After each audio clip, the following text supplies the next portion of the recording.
Welcome back to the channel today. The UFC has blessed us after our break, after our week away. They have blessed us with another stinky poo fight night.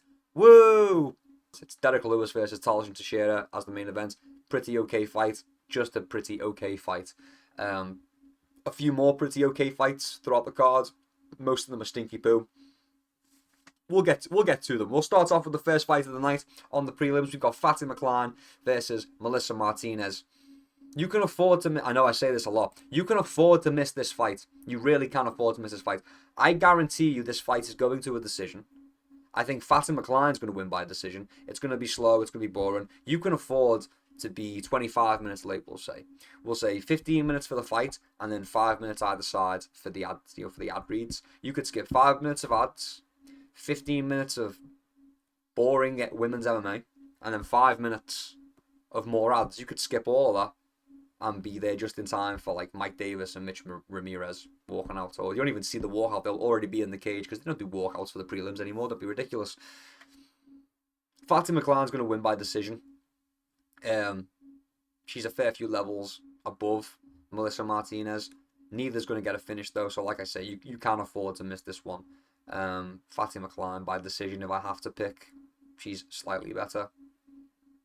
On to the next one. Mike Davis versus Mitch Ramirez. Like I said previously, or did I say previously? A little bit of a mismatch, just like the last one. Fatima Klein outmatches Melissa Martinez, just like Mike Davis outmatches Mitch Ramirez. In fact, it's even more dramatic. I think Mike Davis is being fed Mitch Ramirez. I think Mike Davis by knockout. There's a large discrepancy between the two. I wouldn't be surprised if Mitch is a late replacement. But yeah, Mike Davis is going to have an easy night. I think it doesn't go longer than 2 rounds. I think Mike Davis by knockout, probably TKO finish, probably falls him down, put some ground and pound shots. So yeah, we're going to go Mike Davis by TKO.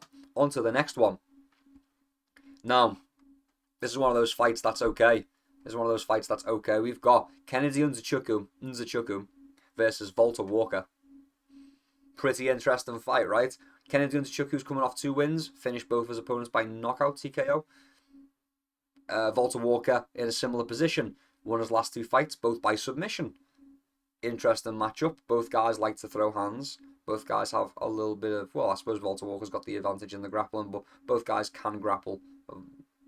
Nzechukwu can grapple somewhat, although it's not his go-to. He can do a little bit of grappling. I think Volta Walker manages to have the advantage in the grappling and uses that well. I think if he can't stand and trade, he will resort to the grappling, and I think he'll wear down Nzechukwu. I think Kennedy's a very explosive fighter. Very, very explosive fighter. Lots of fast twitch muscle fibers. I think Volta Walker's going to let him explode over and over again and just keep wearing on him and pulling him back down and resetting his position and just letting him burn away that energy. So yeah, I'm thinking a Volta Walker submission is on the cards. I could also see it going to a decision for Volta. But here's the thing. I've got to contradict myself now. Because Volta is a Walker. And if we know anything from Johnny and Volta, we know that they've got Looney Tune genetics. So somewhere in the Walker bloodline, a Looney Tune infiltrated. He managed to get his nuts, away. And now that family has been cursed with Looney Tune genetics. This could mean many things. This could mean that Kennedy Nzechukwu lands one good shot and Volta Walker just stands still in the middle of the octagon with his head bobbing as little Tweety birds fly around him. That could happen. That is 100% possible in this fight because of the Looney Tune genetics. That is a possibility. Another possibility, Kennedy Nzechukwu lands a beautiful right hand.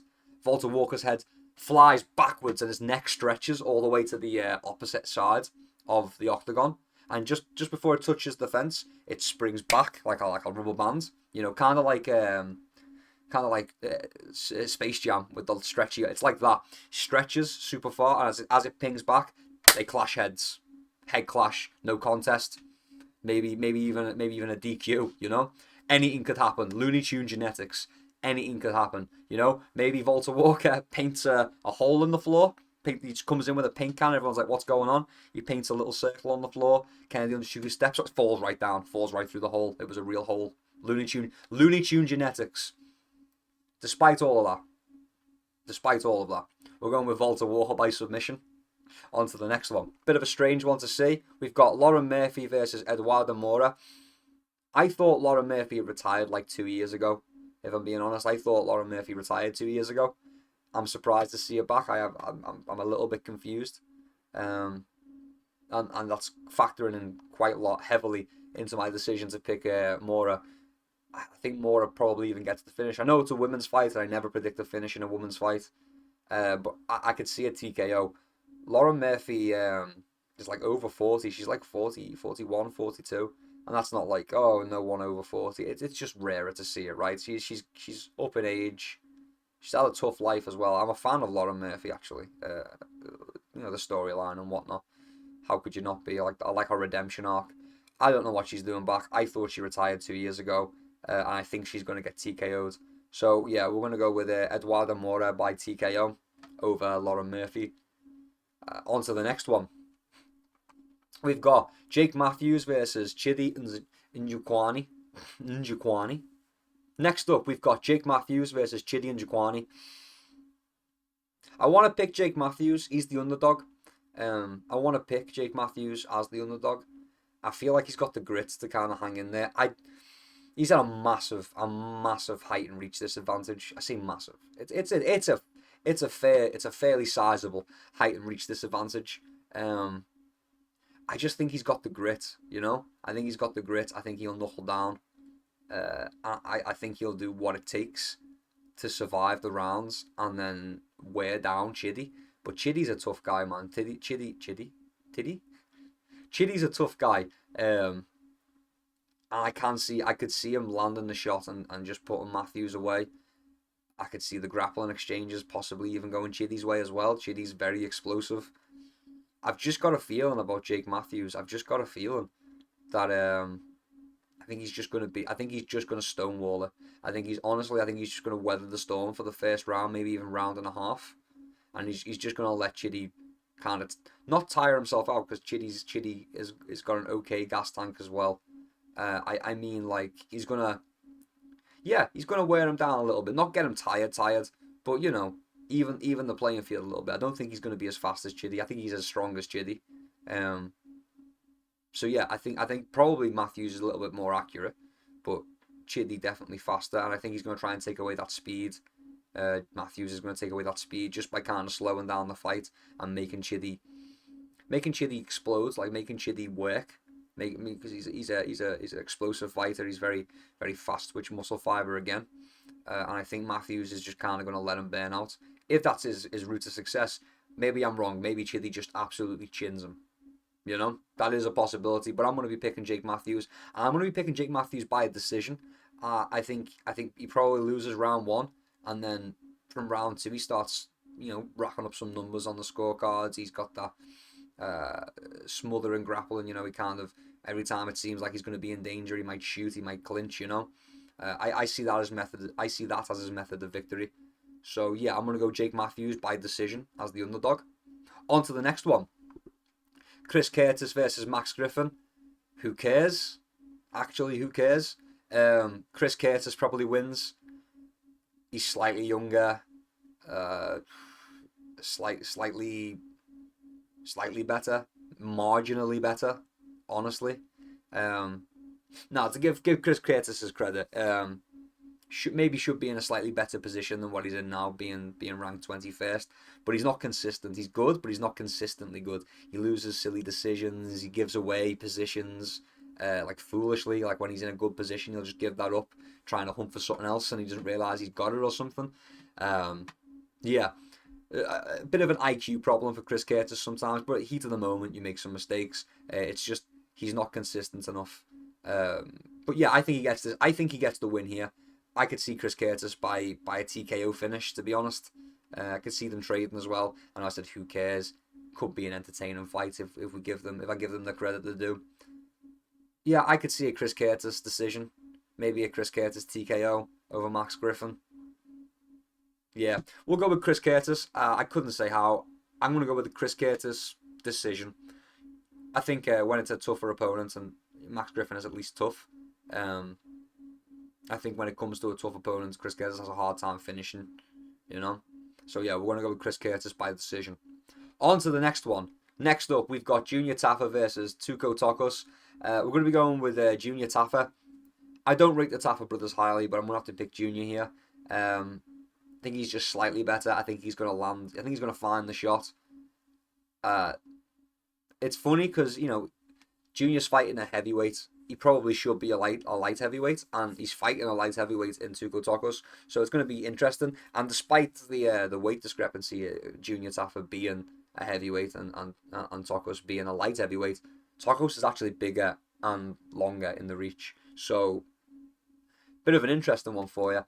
I don't think Junior Tafa gets it done this time. Do I think it ends in a knockout? Probably. I think it goes down to whoever gets tired first. No, you know what? I'm going to go with Junior Tafa by knockout. I don't think Tuco Tokos is the guy, is going to be the guy. I think Junior Tafa probably gets it. I think he's maybe the UFC can see it too. It's not that. I think it's just a bad matchup for Tokos. So yeah, we're going to go with Junior Tafa by knockout. Should be a slugfest. It could go either way. Don't want to say it's a pick 'em. I do lean towards Tafa. So yeah, we're going to go Junior Tafa by TKO. On to the next one. Vitor Petrino versus Austin Lane. Interesting matchup. A little bit of an interesting matchup. Austin Lane shouldn't win this fight. Vitor Petrino's kind of being fed an easy win here in Austin Lane. It's just... Petrino's lost to Anthony Smith, right? So... I kind of find it hard to like be confident in Petrino because getting submitted by Anthony Smith is kind of a big blemish on your record. I don't rate Anthony Smith very highly. But then Austin Lane got knocked out by Justin Tafa, I'm fairly sure. I'm fairly sure it was Justin Tafa that knocked him out, not Junior Tafa. Maybe it was even on short notice as well. Off the top of my head, I couldn't tell you. I have a hard time trusting Vitor Petrino to beat Austin Lane because he couldn't beat Anthony Smith. You know? And Austin Lane is the right type of shit, just like Anthony Smith, to beat someone like Vitor Petrino. Despite this, we're going to trust the Brazilian. We're going to go with Vitor Petrino.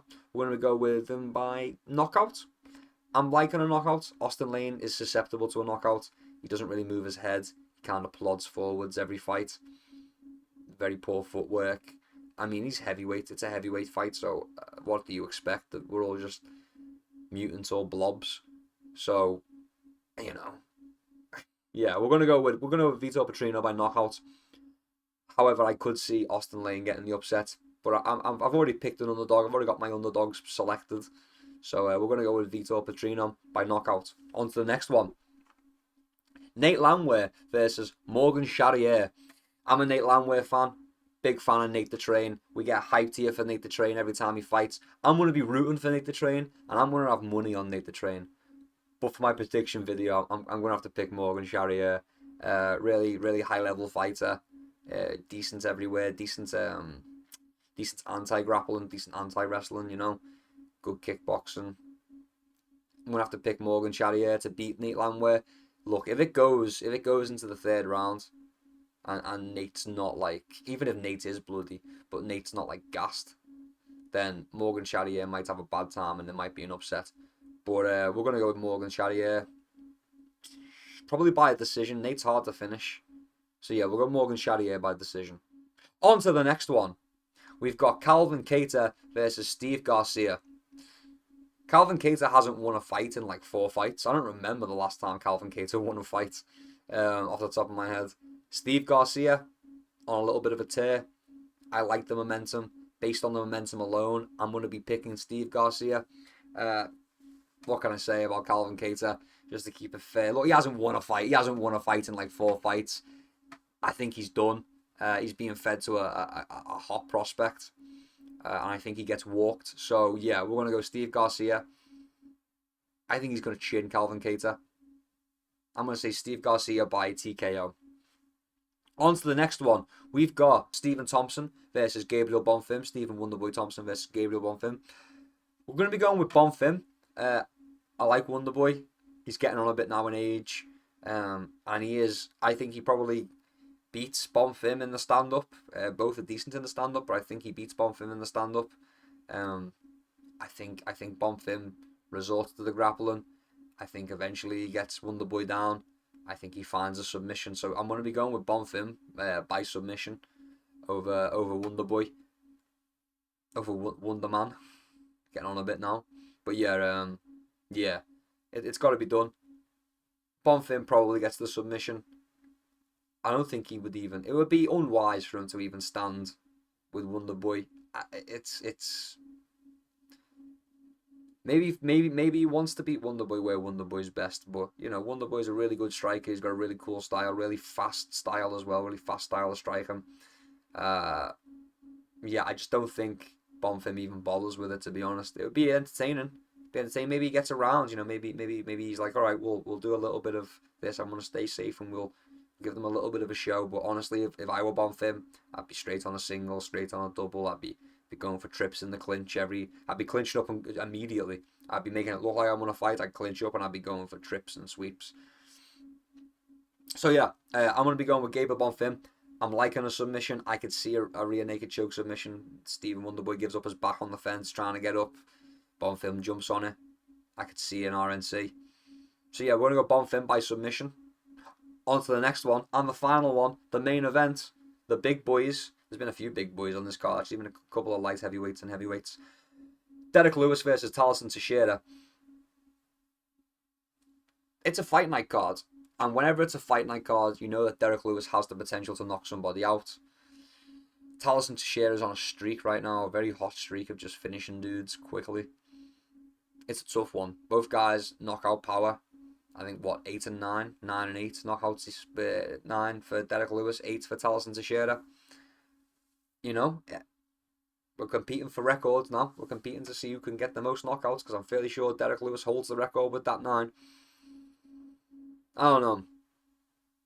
I want to pick Taliesin Teixeira because it feels like the logical pick. And I do have an issue with picking Derek Lewis to do things and he just doesn't do anything, you know. And then when I don't pick Derek Lewis, he does something. But I'm gonna pick Derek Lewis. I think Derek Lewis is crafty, and I think he's gonna do some sneaky shit where he pretends to be hurt and then he fires back. I think Taliesin is probably gonna do better in the striking. I think it's gonna be obvious straight away that Taliesin is better in the stand-up. But Derek Lewis isn't going to play it as a straight stand-up fight. There's going to be some antics from our Derek Lewis to try and bait in Taliesin. But once he uses that trick, and if it doesn't work, Taliesin kind of runs away with it. So I've talked myself out of it again. I kind of need to pick Taliesin Teixeira, really. I'm going to be putting money on Derek Lewis as a side bet, but being realistic, Taliesin does win this. Taliesin does knock out Derek Lewis fairly handily, probably inside 2 rounds. We're picking Taliesin Teixeira, probably by knockout.